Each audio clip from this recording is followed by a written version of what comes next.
Good evening, everyone. I'm Calvin Hughes, and here's a look at the stories making news on this Monday night. Respiratory illnesses like flu, RSV, and COVID are spiking across the U.S. and here in South Florida, prompting officials to recommend indoor mask use once again. COVID cases in Miami-Dade alone have increased to 4,732 compared to more than 2,200 the previous week. And doctors expect another bump after the holidays. This amid medicine shortages, including Tylenol and Motrin, and antibiotics like amoxicillin are now on back order.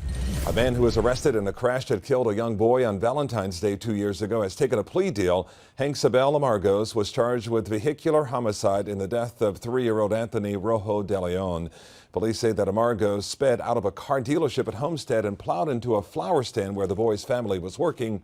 With this plea deal, we know that Amargos will have several years of probation and have to do community service, but he will avoid jail time.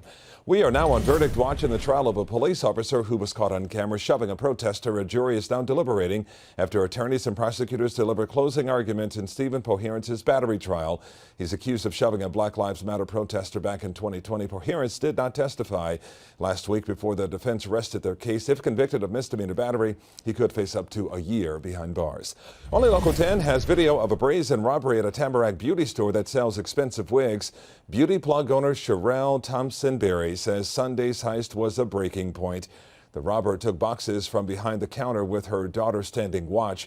Thompson-Berry says that she's out of thousands of dollars in wig inventory, and following these repeated robberies is now thinking about closing her doors to protect her family. As breaking news happens, we have you covered on air and online. You can always go to our website for more information, local10.com. Be safe out there. See you back on Tuesday.